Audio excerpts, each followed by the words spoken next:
예, 민주당이 발의한 미디어 피해 구제 6법. 이건 이제 큰 틀에서 얘기하면은 세 개 법입니다. 언론중재법, 그리고 정보통신망법, 그리고 형법. 이렇게 세 법인데, 이와 관련해서 더 폭넓은 우리 공론화 과정을 위해서 오늘 이 자리가 마련이 됐습니다. 이 정보통신망법을 간단히 얘기를 한다면, 단지 명백한 허위 왜곡 정보에 대해서 현행 손해배상액을 3배까지 올려서 회복불능에 그리고 과도한 피해를 구제하자 하는 법일 뿐인 것입니다. 그 이상 그 이하도 아닌 것입니다. 그런데 그렇다면 왜 기성 언론이 포함되느냐 하고 또 지적도 하십니다. 정상적인 언론이라면 걱정할 거 없다라고 저는 기자 21년 된 저 기자 출신으로서 언론 출신으로서 전 자부 확실하게 말씀드릴 수 있겠습니다. 허위 왜곡 보도를 하더라도 언론의 특수성을 감안해서 명백한 고의성 그리고 중과실이 입증되지 않으면 처벌되지 않습니다. 그러니까 허위 사실을 적시한 명예훼손이 된다 하더라도 고의성, 중과실이 없으면 입증되지 않으면 처벌하지 못한다는 얘기죠. 그러니까 알고서 허위 사실을 보도하지 않으면 그러지 않으면 여기에 해당되지 않는다는 얘기입니다. 그러니까 악의적인 허위 왜곡 정보만 해당된다는 것인 거죠. 미디어 환경의 변화는 가짜뉴스의 양산을 부추기고 있습니다. 과거에는 언론이 신문, 방송, 라디오였다면 지금 모두가 1인 미디어까지 있는 시대이기 때문에 누구나 다 언론인을 자처하고 언론의 역할을 할 수 있는 시대가 된 겁니다. 미디어 매체의 다원화, 이제는 유튜브 등 뉴미디어, SNS, 1인 미디어 등의 등장으로 누구나 정보를 생산하고 유통할 수 있는, 누구나 언론 역할을 할 수 있는 시대가 되었습니다. 미디어 유통 방식도 인터넷망을 통해서 정보 유통 방식이 일반화됐습니다. 그러다 보니까 허위 왜곡 정보건 악성 루머건 즉각적으로 전면적으로 전 세계로 퍼져나가는, 빛의 속도로 퍼져나가는 인포데믹 현상을 보이고 있는 것도 오늘의 현실인 겁니다. 이런 면에 있어서는 이런 미디어의 이 급속한 속도로 유통되는 거, 그리고 미디어의 이 다양화, 이 추세 속에서 기성 우리 언론 역시도 마찬가지로 변화된 환경 속에서 살아남기 위해서 여기에 가세하는 양상도 나타나고 있습니다. 그러니까 사실 확인보다는 속보 경쟁에 뛰어들어야 되는 거죠. 살아남기 위해서. 그러니까 기본적인 사실 확인도 뒷전이 될 수밖에 없는 거죠. 그러니까 일반 우리가 말하는 기성 언론이 아닌 우리 뉴미디어, 1인 미디어, SNS에서 하는 가짜뉴스가 판치는, 범람하는 이러한 미디어 세계에서 우리 기성 언론도 예외 없이 그 추세에 밀려서 쫓겨서 갈 수밖에 없는 우리 미디어 현실이 되지 않았냐 하는 상황인 것입니다. 현행법 제도로는 이 넘쳐나는 허위 왜곡 정보의 생산을 막거나 피해 구제를 현실적으로 하기 어렵다는 데 문제가 있는 것입니다.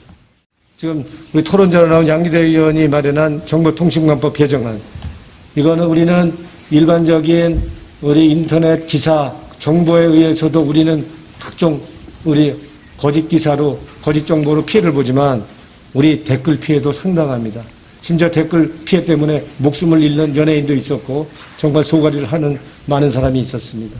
그래서 악성 댓글을 차단하는 것을 우리 방심위, 독립기관이고 우리 중립기관인 방송심의위원회의 판결에 의해서, 심의에 의해서, 그래서 한 달 동안 마찬가지로 댓글을 차단할 수 있도록 해서 아주 억울한 이 거짓 정보 기사에 대한 피해를 막을 수 있도록 하는 장치를 마련해서 우리의 공정성 그리고 피해를 줄이도록 하자 하는 입법입니다. 윤영찬 의원의 정보통신망법 개정안, 이거는 언론을 포함해서 SNS, 유튜브 등 1인 미디어 등에 고의적으로 반복적으로 허위 사실을 게재하거나 해서 명예훼손을 할 경우에는 손해배상액 3배 이내의 범위 내에서 배상하도록 해서 허위 왜곡 보도 정보에 대한 경각심을 제고하고 예방 효과, 억지력을 가질 수 있도록 하자는 입법입니다.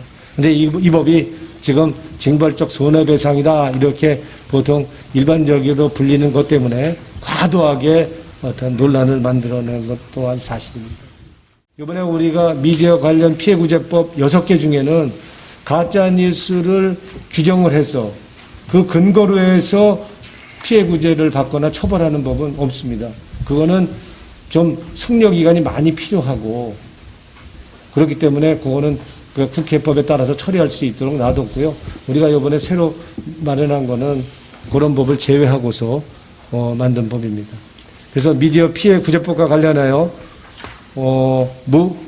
부족하고 모자란 부분이 있다면 오해 소지가 있는 부분에 있다 그런다면 오늘 주신 고견 모두 법안 심의 과정에서 충분히 담아낼 것이라는 것을 말씀드립니다.